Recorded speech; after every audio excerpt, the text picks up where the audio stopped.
कुर्ला येथे झालेल्या अपघातामध्ये जो वाहन चालक आहे संजय मोरे याला कोर्टाने आता 11 दिवसाची पोलीस कोठडी दिलेली आहे।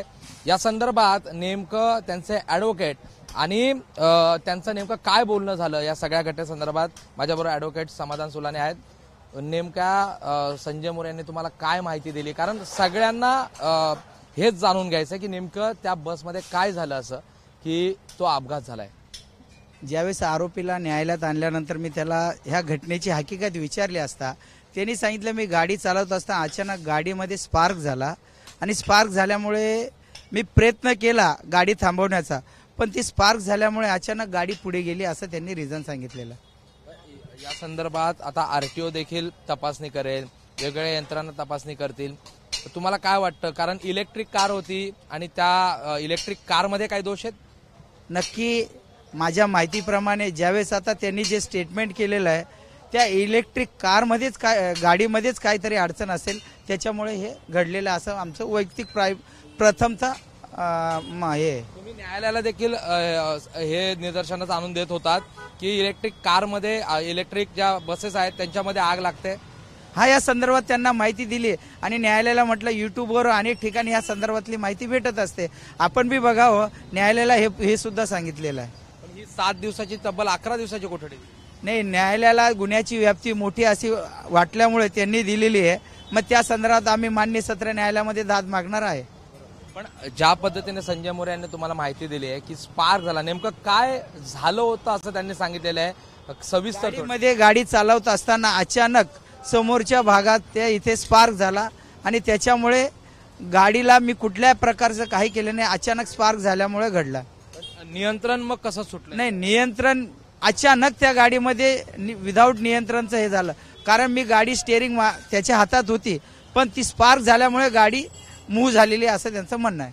मग आता या संदर्भात पुढे चौकशीची काय मागणी करणार?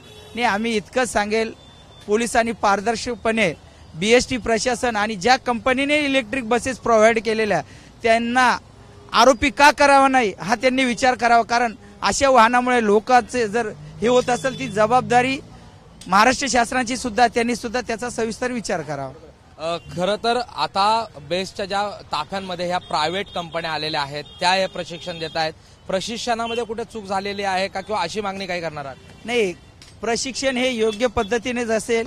ड्रायव्हर 1989 पासून तो वाहन चालवतो, त्याला त्याचा अनुभव होता, पण ह्या इलेक्ट्रिक बसेसमध्ये ज्या तांत्रिक अडचणी ह्या कोणी समोर सांगत नाहीये, ह्या गोष्टीचा कुठेतरी उलगडा ह्या गुन्ह्याच्या माध्यमातून झाला पाहिजे। जे ह्या अगोदर बेस्टच्या ज्या बसेस होत्या त्यांचं म्हणजे त्यांना जे प्रशिक्षण मिळत होतं ते आता या खाजगी कंपन्यांमधून मिळत नाहीये किंवा त्या बसेसची तशी निगा राखली जात नाही असं देखील तुम्हाला म्हणायचं? नाही, बरोबर आहे आपण जे बोलताय, पण त्याच्यासाठी ह्या शासनाने त्याची जबाबदारी स्वीकारली पाहिजे, कारण ज्यावेळेस कुठल्या प्रायव्हेट सेक्टरला तुम्ही दिलं जातं फक्त त्यांना पेपरवर दाखवलं जातं, रिअलमध्ये करतात का नाही त्यांची जबाबदारी असते, माझं असं वैयक्तिक मत आहे। त्या बसेसमध्ये देखील तांत्रिक बिघाड झालेला असू शकतो?